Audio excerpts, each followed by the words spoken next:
our deliberative pedagogy faculty panel. It was going to be a lunch, but not anymore for the moment. But we'll make that up sometime and invite people for lunch for a future event. So what we've got, our plan for today is first, I'm going to give a very brief introduction to deliberative pedagogy, just to kind of frame what our panel is going to talk about. And then we'll have our faculty talk about their courses and what they did to introduce more deliberation into their classrooms. And then we'll have a chance for all of us to kind of break up into small groups and talk about deliberative pedagogy and how it may or may not be helpful, relevant, and useful for those of you who are here with us. And you'll be able to kind of chat with a new or old friend. So, and then I have some resources that I can share and tell you about and provide some links to. And then finally, some next steps that you can take through the DCI or with the DCI or otherwise. So that's the plan for today. And does that all sound good to everybody? Right? So first, you might be asking, what is deliberative pedagogy? And this is, I think, one of the best kind of summaries out there from Martine Carcassonne, who is a professor at Colorado State University and a director of a center on deliberation in Fort Collins. And actually, Willow comes from that program and has a master's in deliberative practice from Colorado State. So his definition is it's a teaching philosophy focused on equipping students with the mindsets and skill sets necessary for high quality decision-making in the face of wicked problems that have no technical solution, but require ongoing communicative processes. And so it incorporates several elements. It incorporates a kind of basic kind of commitment to democratic education for democracy, deliberative dialogue, engaging with others deliberatively, and then also engaging with the community ultimately, and helping us all sort of face the challenges that are confronting our society and our communities. And so it kind of combines several different elements, and some of you will recognize this kind of Venn diagram, that it combines democracy, commitment to argument, logic, reason, argumentation, engaged pedagogy. So, really connecting outside of the classroom, outside of of higher education to the community, and then discourse, right? Really focusing on engaging with others effectively, whether it's through debate, dialogue, deliberation, discussion, even just basic conversation.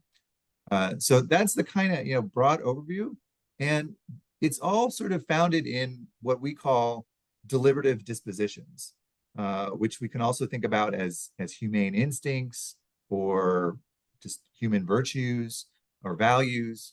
And they include things like egalitarianism, a commitment to everyone having a right to be in the room, to have a voice, an equal voice. No one has more or less right to be there. Open-mindedness, empathy and kindness, and evidential emphasis, right? And that evidence can be a wide range of forms of evidence. Attentiveness, humility, recognizing we might be wrong and the others might be right. Curiosity and anticipation.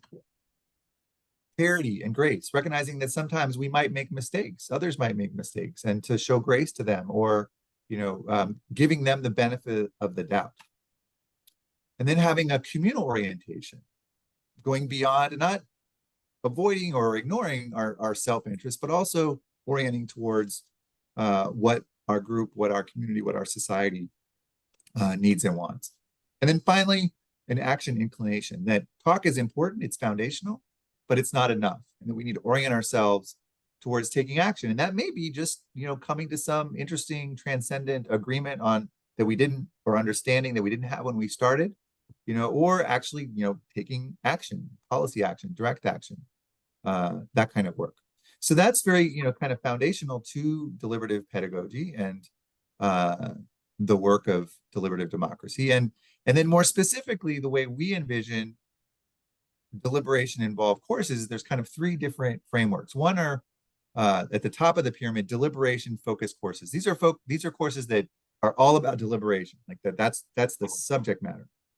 And then at the bottom, there's deliberation involved modules where there's, a short 1 or 2 week, or even just maybe just a class that you layer in to a course, but it's not fully embedded. And then the middle piece is what we've really focused on is deliberation involved courses.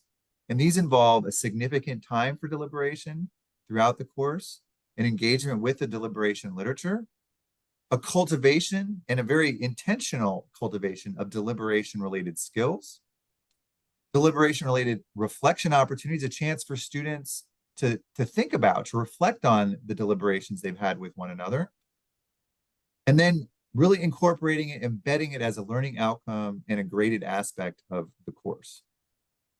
And so some of you have been or are members of our Deliberative Pedagogy Collaborative, or DeeP for short. And I see that I've dropped pedagogy here, so that should be in there. And I'll say more about this process and opportunity later in this panel and forum today. But these faculty members have committed to a year of working together to think about how to embed deliberation into their courses and to work together in that process, asking questions of each other, reading different chapters and articles about deliberative pedagogy, and then really doing it. Usually in the spring semester, after they've spent the fall semester building their course, then they actually teach it, and we continue those conversations. And so I'm really happy today to, I'm gonna stop my share, to introduce and host our panel of 3 faculty members who have gone through this process, and they all come from different disciplines, different backgrounds, and I have to say, it was hard, so kind of selecting who should be on this panel, because if you've read any of their blog posts, all of the work of all of our faculty fellows has been just amazing. I've just been floored by the thoughtfulness, intentionality, creativity that our colleagues have brought to this work, and it's just been incredibly impressive. And so that's kind of just a general caveat. But then Jason and Mindy and Yingling, I think, really have brought some really innovative approaches to their work, their classrooms, and they're different. And so I think it's just gonna be really cool to hear from them and their approach to deliberative pedagogy. So with that, I'm gonna not talk anymore, and I'm gonna kind of lead a conversation. And we've tried to design it so I'm going to just ask some questions, can be kind of lightning rounds for the 3 of them, so it keeps it interactive and engaging for all of you. And they have those questions in advance, except for this first one, which is to introduce yourselves. And yeah, Willow's going to pin you guys, so then and so we'll be able to see all of us, the 4 panel together. And then and so this first question is to introduce yourselves and what department you teach in, and then what motivated you? Why did you join the DeeP Collaborative? And we're going to try, as we've talked about, to keep these answers to like 1 to 2 minutes, like we do in our deliberations, so that we can get through these, and take some questions, and then also have some small group breakouts as well, time allowing. So does that sound like a good plan, panelists? Okay, so starting off, just if you can introduce yourselves and why you joined the DeeP Collaborative, and maybe start with Jason. So my name is Jason Blum. I teach in the writing program here at Davidson, which means that 90% of the courses I teach are Writing 101 courses that are required for our first-year students.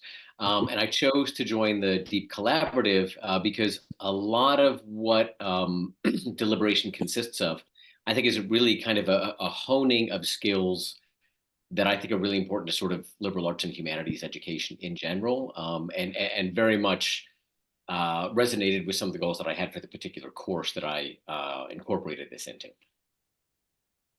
Fantastic. How about Yingling? Hi, I'm Yingling Liu. I'm currently at North Central College in Naperville, Illinois. And I want to mention that last year I was teaching at Birmingham Southern College, because that background is important for this. So I was the cohort of DeeP last year, and I'm teaching Sociology 101. So it's an intro course to sociology. It is a requirement for a major. Majority of my students are usually taking this as a core, like a Gen Ed course. So the reason I chose this course is because a lot of topics that we're going to cover in this course tend to be controversial, I would say, from a wide range, about social stratification, gender identity, immigration issues, and racial relationship. And so I believe that deliberative pedagogy is a good fit just because of its emphasis on dialogue, reflection, collective kind of decision making as that central component of the learning process. And so it also helps to foster critical thinking, active engagement, and a collaboration among students. So that can encourage them to not just debate and discuss, but really like kind of get into down deep about where the opinions or argument come from, and how we can moving forward and keep the communication open to make a actionable decision. So I have been teaching that course every semester. So Great. Thanks, Yingling. And Mindy. Hi, everyone. I'm Mindy Adnot. I'm at the Honors College at UNC Charlotte. And I was at Davidson from 2016 to 2018. So I believe I'm a cohort mate of both Yingling in the DeeP Collaborative last year and of Jason. I believe we started the same year, right? Yeah, we did. Yep. Yeah, at Davidson. So it's really nice to see everyone. I joined the DeeP Collaborative, I think, mostly because I'm a teaching nerd, and I like to talk about teaching in all forms. And I was unsatisfied, even though I really enjoy leading discussions, and most of my courses are discussion based, was sort of unsatisfied where we get in students' willingness to challenge each other, even when I knew there was probably some disagreement. And so sort of building my own skill set to help them develop those skills was one of the things that I was most interested in. Great. And Thanks, I guess I'll Mindy. also say, so I teach both in our Gen Ed program, and the course that it was my deliberation involved course is in our Gen Ed program. I also teach our University Honors Interdisciplinary Senior Capstone Project. So those are sort of my two primary responsibilities in terms of teaching, and I'm using some of the things that I took away from the DeeP Collaborative in both, so I can talk about both if that's okay with you all. Yeah, that'd be great. So yeah, and you can like any politician, you can answer the question that you want to answer that if you don't like the one I give you. So and some of you, I think you may have touched on some of these questions already a little bit, but maybe take the next two together. So what class did you choose to embed more deliberation into, and why did you select this course? So maybe we'll go back to Jason. So I have a few different versions of my Writing 101 course. The one in which I embedded, I should say more deliberations. I think now there's a little bit of it in almost everything I teach. But the one where I explicitly integrated it was a version of it called Religion in the Public Sphere. And the course, basically, the subject matter of the course is sort of what role should religion play in our public discourse, politics, government, shared public life, that sort of thing. I chose to incorporate the deliberation into that course. I suppose for a couple of reasons. One, that version of Writing 101 has proven to be very popular here. It's a topic that I think students are just interested in, and so it seemed like if I could sort of enhance any of my courses, that would be a good choice. But also, and I think this gets back to some things that you mentioned, Yingling. I very intentionally address a number of very controversial topics in that course. And I mean, in some ways, both good and bad, and good for my pedagogy, I suppose, religion has sort of roared back into made a reappearance on the public radar as a topic of interest and of controversy. And I wanted my course to address that stuff rather than shying away from the controversies that are out there in the world. And so I figured deliberative skills would give me sort of more tools with which to navigate those controversies that I was intentionally looking at in the course. Fantastic. Let's go to Mindy this time. Sounds good. So the course that I embedded deliberation in is our critical thinking and communication general education requirement, which was just sort of a natural fit because the objectives that we have for students to build their critical thinking skills, like use inquiry and evidence to support their claims and their arguments, and then communicate them clearly. I mean, it just fits really well with the goals of a deliberatively involved course. So the course title is actually Labor, Leisure Learning, and a Good Life. It's an interdisciplinary course that just sort of asks students at the undergraduate level to think about how they might choose to spend their time and to bring to bear some frameworks from different disciplines, from economics to think about like the labor-leisure trade-off, and from education policy to think about how we think about the accumulation of education and its pursuit. And, just to kind of think about, okay, so how do you, from this perspective, like from where you are right now, think about acquiring education, making occupational choices, and building a life. But within that, we also talk about like institutions in the United States that influence our ability to make these choices.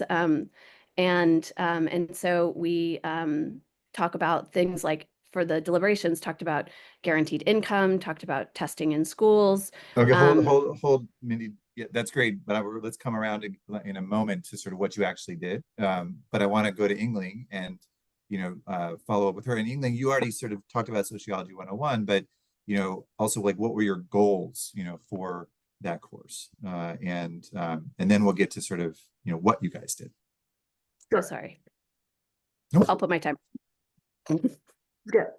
So the course was called Social 101, and interestingly, in my new institution right now, it is called Life Chances and Choices. And just based on what Mindy just said, right? So we focus a lot about sociological imagination. It's like, what are the personal choices and what are like the public issues? Like, is everything really based on your personal choices, or you're actually influenced by the culture that's surrounding you? So that's like the central theme of sociology teaching for this course. And I actually like this name better for this course, like life choices and chances, life experiences and choices.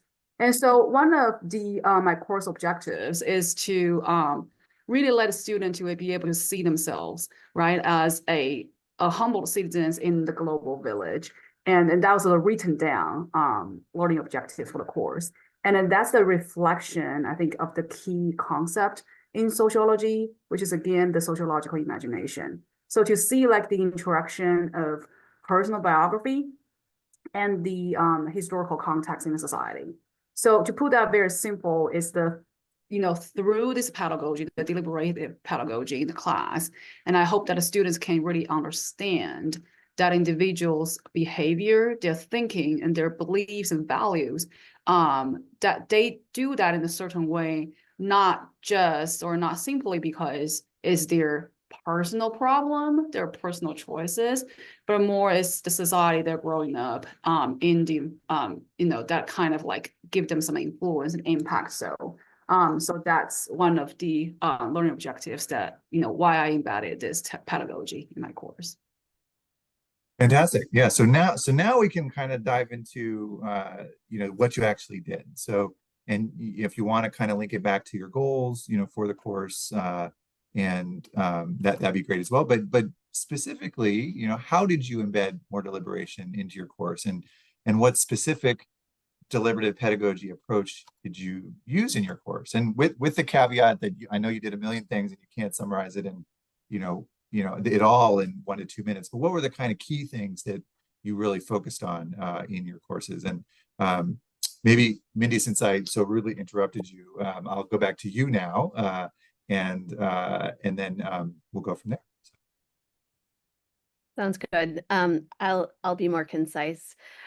So we did 2 full-length deliberations during the course of the semester, one on guaranteed income programs and one on testing. And particularly, we decided to look at the University of North Carolina system policy on requiring SAT, ACT scores for particular GPA thresholds, since that was a policy that was actually like being considered last spring. So it was a really nice fit.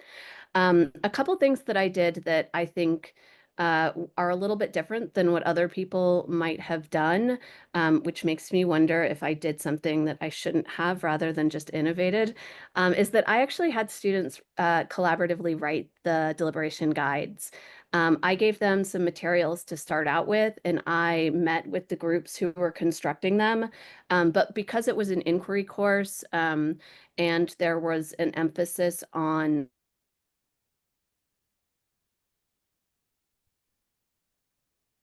Uh-oh. The hurricane might be hitting her now. Are you there, Mindy? All right, maybe we'll come back to Mindy in a moment when her internet comes back. But Jason, you want to jump in? Sure. I really hope we can get Mindy back. Yeah. So I suppose there are 2 ways I'll answer that question. So one, I embedded 3 sort of specific local deliberations in the course throughout the semester. Each one was built around a Supreme Court case that had to do with our subject matter. One of them had to do with a website designer who wanted to move into the business of producing websites for weddings, but wanted to put a disclaimer on her business's website that she wouldn't design websites for same-sex weddings. So just an example of the kind of thing. I found that those kinds of giving the student Supreme Court cases over which to deliberate was helpful in a couple ways. It sort of gave them something concrete to think about in terms of sort of seeing where the abstract principles we've been thinking about sort of where the rubber hit the road, how these things actually applied in the real world. I think they also, the fact that these were Supreme Court cases, almost all of which had come before the Supreme Court within about a year or so of the class. So this really kind of drove home for the students that, the topics we were thinking about were relevant and important to today's world, that these were very much current. The other way in which I think, and this I hadn't really expected, but it sort of happened organically. I realized as I was moving through the course that a lot of the skills that go along with good deliberation, at least I would argue, are also skills that make for good reading and writing, especially insofar as reading and writing are sort of connected with each other or intermingled with each other. So I found myself emphasizing that some of the attentiveness, we can be attentive to our discourse partners, to the people we're talking with. We can also be attentive to the texts that we're reading and that we're in conversation with them. So I ended up emphasizing to my students very often that the kinds of skills that we were picking up through thinking about deliberation were also really good sort of intellectual sensibilities that should inform the way they approached other texts, and many of which could be enacted through their writing as well. Fantastic. Yeah, and great to see you back, Mindy. We just we're hoping you'd be back quickly. Jason just talked about his course. And just to follow up briefly, Jason, and to kind of demonstrate how collaborative the collaborative is, I love that you use Supreme Court cases, and I'm teaching for the first time a writing course this fall on good argument, and I'm having the students do what you did, your students did, and they're going to read several cases from this summer that came out, and because I think especially when you have them read both the majority and the minority, views, it's a natural kind of argument that they have to engage with. So I love that. That's a great approach. And then Mindy, just to circle back to you, you didn't do anything wrong. And actually that's a great, and that's a great thing to have students do. And I think others have done it, to have them write the deliberation guide. I think that's fantastic. So please, if you want to continue where you got cut off, by this, annoying thing called the internet sometimes, as wonderful as it is. Yeah, I'm sorry about that, y'all. I'm tethered to my phone. So you heard me say that I have the students write the deliberation guide because it supports the goals of the course. I also, something that I did, I maintained I still kind of set the format and always ended with a case study, which was an idea that my DCI partner, Nick Triplett, shared with me that he did, and it worked really well because after they've kind of talked through some of the major themes, it gave them something really concrete to sort of then have to make a recommendation on to a stakeholder. And so I felt that like that was a really nice sort of thing to add on that they didn't necessarily know was coming or they weren't able to control. So even the folks who had the deepest knowledge because they were the authors for that particular case, that was a new piece for everyone to grapple with and see together for the first time. That's amazing. That's fantastic. All right, coming back to Yingling, Yingling also did some very innovative things in her course. So it looks like she has a friend joining her, so that's fantastic. So Yingling, please. Okay, well, I heard his footsteps from downstairs. I knew this is gonna happen. He's quite bored from video games. All right, well, hopefully it won't be too noisy. So I just want to highlight two things that in my course. So I did a one that is high stake graded assignment interview project. And then the other is a large dedicated like one class period simulation, like in-class activity. And that was not graded because that was the first time I did it. And so both of the projects, I did not really get the original idea, so I don't want to give credit to someone. So the first one, interview project, was dedicated. It was originally borrowed from my grad school cohort friend, Dr. Kenneth Vaughn. And so, but I developed it like over the years. This is probably the fourth time I did it in my Social 101 class. So what I did is like a multi-stage assignment for this one. So student will have to choose a topic of their interest, and they have to do a like thorough kind of like a literature search so that they can get multiple perspective of the topic, like what different kind of ideas and opinions and arguments, and focus on this. A lot of them choose like all of those controversial issues like climate change, abortion, gun control, immigration, things like that. And then after that, they will have to develop an interview guide so that they can interview someone, and just not just anyone. It has to be someone that disagree with them. So that is really kind of like got into deeper about see like the opposite side of it, or not opposite, like different perspective, right? Because there are sometimes the topic that's not only just have two sides. So, and then through that in-person, in-depth interview, student will have to kind of listen to this different perspective and get to the why, like, why do you believe in that? And because usually a student will pick someone that they already know, so they kind of know where to come from, right? Like in terms of like their backgrounds and, kind of like their values and beliefs and where they're, kind of like upbringing. So in their final paper, which is the final stage of it, and I have like the big chunk, like the main body of it is a basically deliberative writing. So I give them some guidance, not too much, because I don't want them to just like follow my template, but I want them to say, here is, the comparison, right, the different ideas, but then relate that to the literature that you have found at the first stage, and then go into down deep about, both of yours ideas and opinions, and see some common grounds and, how you can move forward with this. And they kind of like, what is the word? Reflect with themselves, right? Like go back to see, like, do I really believe what I believe now? Like now that I'm hearing more in depth about this other opinion. And so that's one project. I'll go really fast with the second one. The second one was actually a success. It's the town hall meeting simulation, which borrowed from one of our reading. I don't remember the exact name, Graham, but it's one of our reading. It's non-graded. But it was a kind of like 2 weeks long. So they have 1 week to prepare for their role. So basically it's a town hall meeting about a topic of affirmative action. So like whether whether or not you believe the affirmative action, this kind of policy or like procedure will help to recruit a diverse body of the income freshmen for college. So they have been assigned a role, and my TA and I kind of gave them some, again, very broad kind of generic reading, but they have to do their research by their own to fit that role. So that at the activity day, they have to give at least 1 minute opening statement, and then they can like exchange their ideas. It's like this core kind of thing, but they're not debate. So it's like a town hall, right? We just want to hear from each other. And so they have to speak from their role, basically. Some students, unfortunately, have to speak opposite from what they believe. And I think that's really helpful.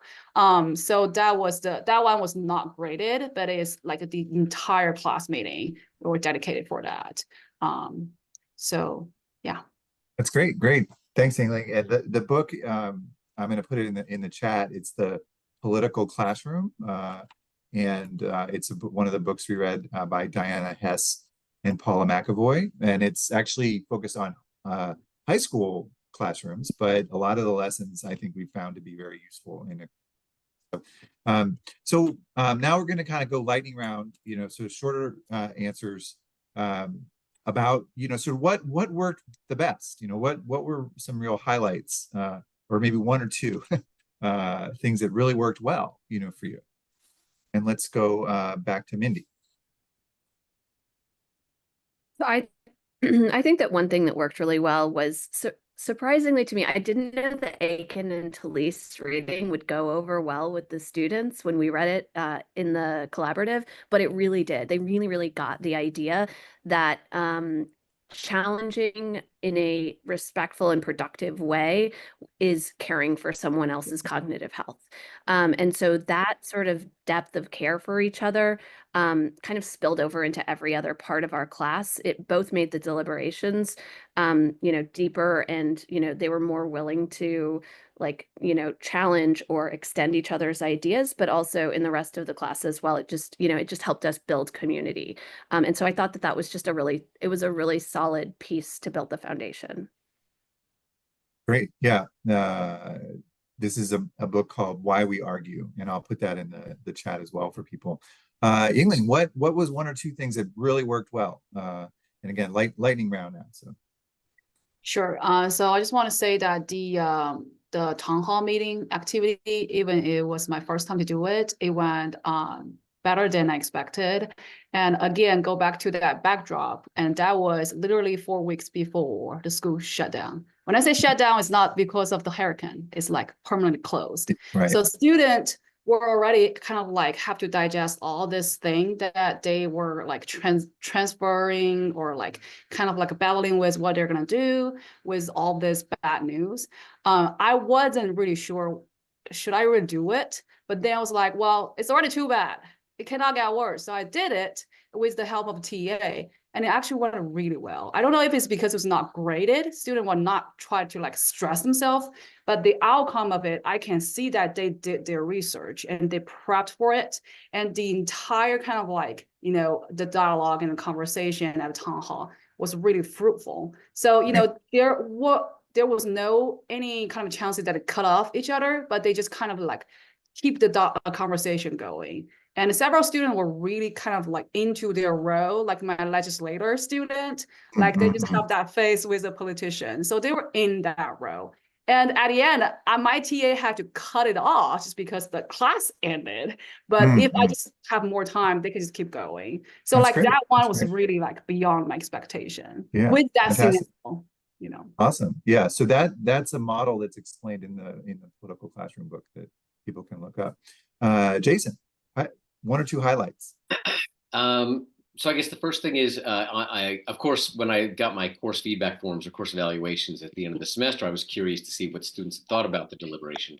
And one thing that I saw repeatedly was they really liked the specific local deliberations that I did with the Supreme Court cases, and if anything, many of them had wished there had been more of them. So apparently that was a success. The other thing that I think that worked well is asking them to think about deliberation and thinking about what deliberation requires of all of us together. I emphasized time and again how disagreement was welcome in the classroom, and my belief that and this is really sort of fundamental to deliberation, that it's entirely possible to disagree with someone, and even to do so in sort of stark or unapologetic terms without being uncivil or disrespectful or whatever. And I think for a lot of professors, that probably goes without saying, that truth, but saying it in the classroom, I think, made a difference. I'm thinking about what you said, Mindy, about how sometimes your students are hesitant to disagree with each other. I think Davidson students can be very similar, but sort of setting the groundwork like that, disagreement's okay. It doesn't mean we don't like each other, to put it that way. I do think that made a difference in terms of encouraging them to actually kind of dig in and disagree with each other in production. Making it explicit. Yeah, that's great. All right, so another lightning round: challenges, that you had, one or two, or just areas you want to improve on the next time you teach your course. Let's go back to Mindy. Assessment is a real challenge, because it's just I set up a rubric would peer review each other. And I had 3 going at the same time. And so I would kind of rotate around and try to gather some evidence at the same time. I used the rubric from the Drury reading, and I modified it to have only 4 components that most closely aligned with the deliberative dispositions that they identified as sort of being the most important at the beginning of the class. So I thought, we're all doing this for the first time. Like, let's try to focus in on the things that I'm asking you to consider how your peers have done. Even then, the scores were pretty uniformly high, and there just wasn't a lot of differentiation. I mean, they all took to heart the care for each other message. And so they were all just very kind to each other in their scoring. And it was also it was difficult for me to gather enough evidence on 20 students at the same time. And I also noticed that my presence would kind of clam them up. It became more performative. And so I actually loved that there were times when I wasn't there as well, even though I wasn't getting any evidence on their performance. I think that sometimes it got more authentic for them in those moments. So I'm really looking for, I'm going to do these things again, but I'm looking for some ways to improve assessment. Okay, fantastic. Yeah, that's a continuous challenge. So, Yingling. Yeah, since Mindy have already talked about assessment, I'm not going to repeat that. That's an ongoing learning learning thing. One of the challenge is the small scale ongoing everyday discussion in class. Because in my class, every class period, we had a small kind of discussion, and that's tend to be non-graded. I had a TA last year, so I made it graded. But just like what Mindy said, it's just difficult to do that when I have 25 in the classroom. And I think it's especially challenging when at the beginning of the semester, you're not really kind of familiar with students, the class dynamic. So that very first few weeks, the discussion was not really going to the direction I wanted. They kind of trying to know each other too, right? And so sometimes we have a dominant speaker, then that will just, kind of silent the entire rest of the class.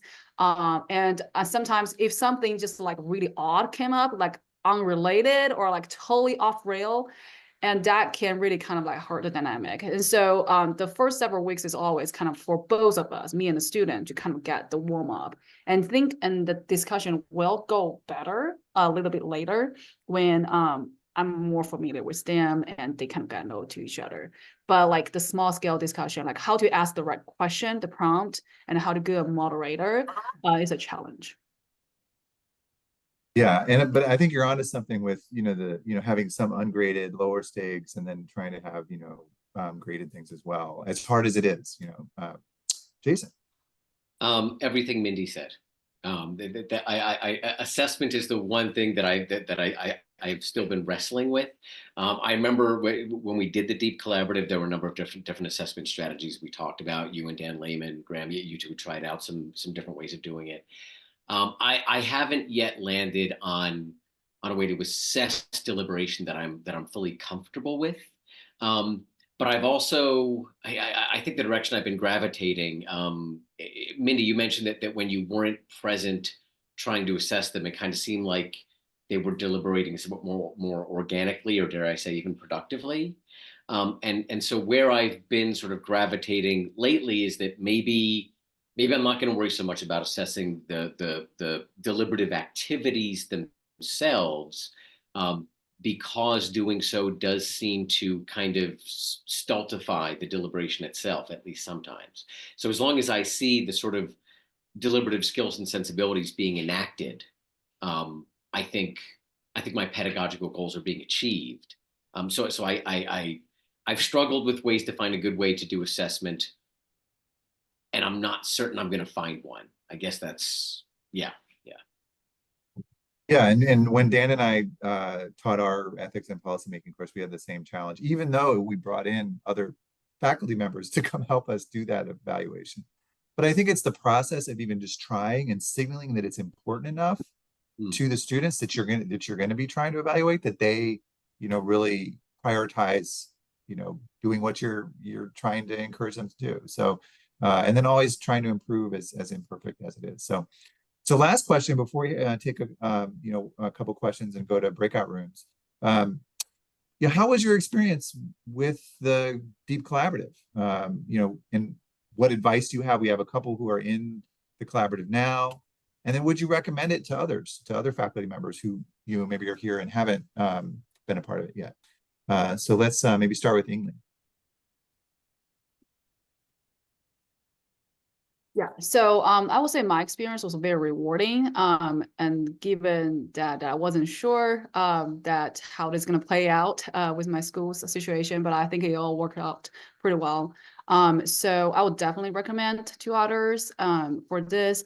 I have been doing this for years. I just never really had this systematic kind of like training and this deliberative pedagogy. I think being in a cohort really kind of gave me all this, like the reading and the training and kind of systematic kind of like the knowledge and scholarship on this specific ones. And one of the recommendation I would give, like advice, will be just keep trying, right? Like Graham, what you said, they're never gonna be like this one thing we tried and it's gonna succeed the first time. Like the interview project, I've tried several years, and now I think I'm more confident about what I'm doing right now. So like the very first one, it wasn't looking like exactly what I'm looking at right now. So, and another thing is just keep the networking with your group. And I still keep here, and I still keep some really good relationship with my cohort. So yeah. That's great. Thanks, Yingling. Jason. Yeah, so I mean, I think one thing that really came home to me from taking part in the DeeP Collaborative was how variable the exercises and techniques and methods can be to bring deliberation into your course. I mean, the other folks in my cohort, I mean, they came up with exercises and ideas and approaches that were very, very different from mine. And that was really helpful for me because I was exposed to ideas that I never would have thought of to bring deliberation to my course. I'm like scribbling down notes going, hey, I'm going to try this. So that was super useful. I mean, I would definitely recommend it to folks. I think especially, I feel like with a background in the humanities, I think most folks with a background in the humanities probably have done something akin to deliberation in their teaching at some point. And so for those folks, something like the DeeP Collaborative is a great way of sort of making explicit and developing certain skills that we might have in a kind of nascent form. And I think other folks with a background, say in the natural sciences, I think something like deliberation might be a little further afield from the central skills for teaching in those kinds of modes. In which case, for those folks, something like the DeeP Collaborative is really great for sort of bringing new stuff into the classroom, right? So no matter where you are, in disciplinary terms, I think it can be super useful. Yeah, and we've had both or all three sets, and so go to our social scientists now. Mindy, what's been your take on your experience? Yeah, I mean, I echo everything that Jason and Yingling said. The training, the reading, the materials were great. The cohort and the exposure to other people's pedagogical ideas and innovations. It was all wonderful. I guess I would add that I also really appreciated the the forcing mechanism of the planning that you made me do, and the way that it was structured. This was a new course for me. And so, to have a course that I was like developing and being held accountable to put in specific pieces that were ambitious but attainable and support to get them in there was a really good match for sort of the development of a new seminar. Fantastic. So thank you all for sharing. It's fantastic to hear about your work. We're going to share later your blog posts that you've written in if people have more questions. But I think maybe we can take 1 or 2 questions, because I do want to go to breakout rooms so our participants can talk with each other a little bit. But does anyone have a kind of question for the panel to follow up on? Can I ask you a question? Thomas, yes, please. I've been in a lot of situations lately where 2 people get so heated about some religious or political topic that they just, their emotions take over. They're both screaming. No one's listening. And I don't know. There was no way other than just separating them, and that's it. Does that ever happen when you guys do this? It just seems like it's inevitable. Sooner or later, you're going to get 2 people that, you know what I'm trying to say, that just. Yeah, no, it's a great question. I have a kind of thought for you, but panelists first. Has this ever happened to you where it kind of got sort of really emotional? I can say so.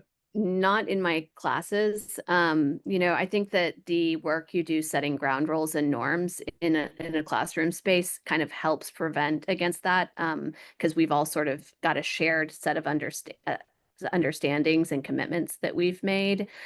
But I will say that, like, when I talk with my seniors who themselves develop and facilitate seminars, and so this is often one of their difficulties. I kind of coach them to like acknowledge the emotion and that it's real, and not to try to dismiss it or just shut it down, but then to kind of create some space for people, and especially since they're sort of more they're newer to the facilitation role, and then kind of get back to it. That's the guidance that I tend to give.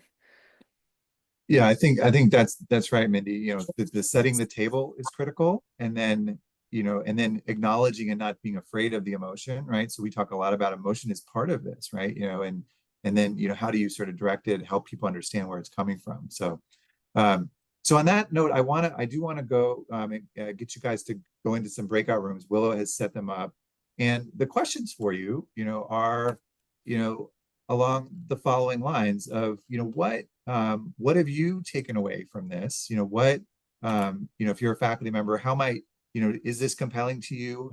What might you adapt in one of your courses? And then if you're not a faculty member, just what's been interesting, and then we'll come back in about 3 or 4 minutes for kind of final wrap up and some resources and possible next steps. So Willow, if you can go ahead and give them their links to their break.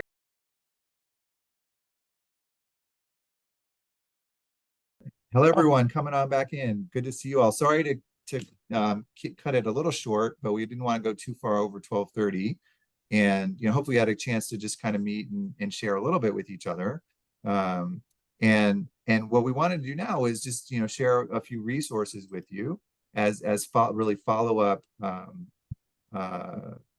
things to think about and consider. So.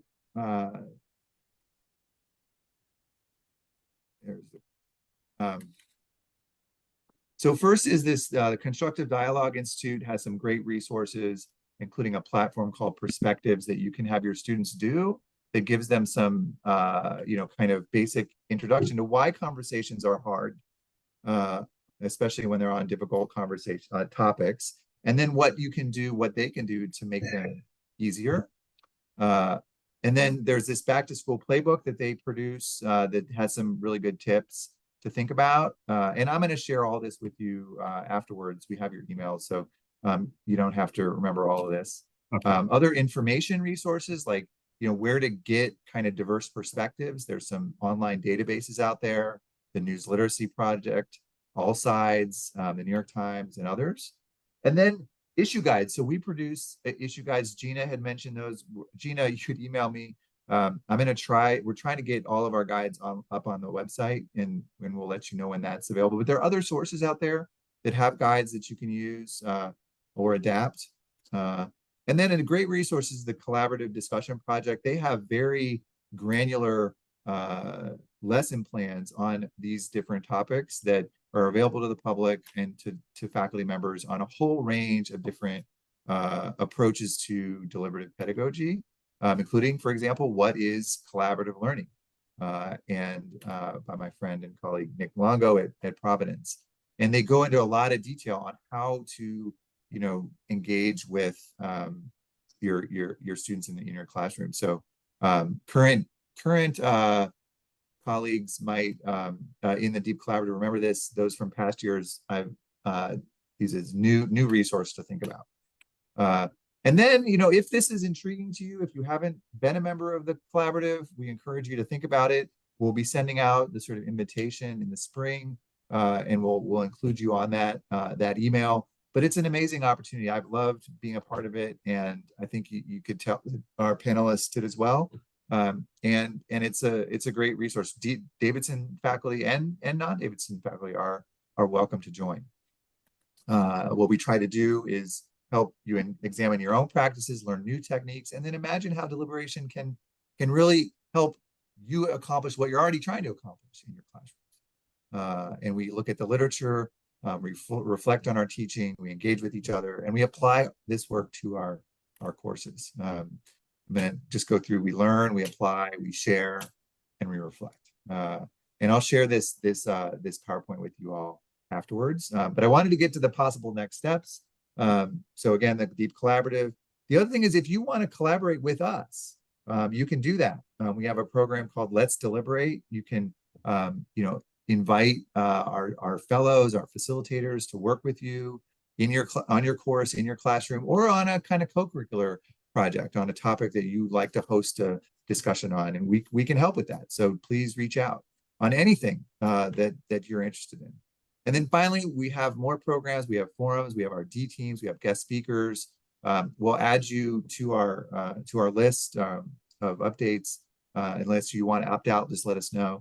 And then in particular, we have a forum coming up next month on income and wealth disparities. As I mentioned earlier, Sean McKeever is one of our panelists, and we've got a great set of panelists: Robin Lake Hamilton from the Urban League of Central Carolinas, Jessica Flanagan from University of Richmond, and Bryant Balfour from the John Locke Foundation, and our own Doug Hicks, president of Davidson College, will be moderating the discussion. And this is a chance. The first hour is and I'm going to turn this off so I can see you all.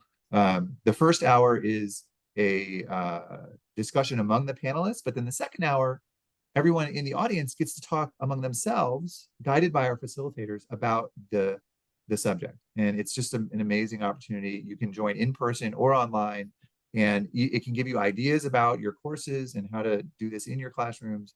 And so we really encourage you to sign up. So I will, or will, one of us will put the link to the sign up, because we just released the registration and to the for the event, and we're going to be sharing it out more very soon. And so watch out for that. And with that, if anybody has any kind of like pressing questions or comments, happy to take them and continue the conversation. But I know, we're about 4 minutes over time. Let me just get this link in the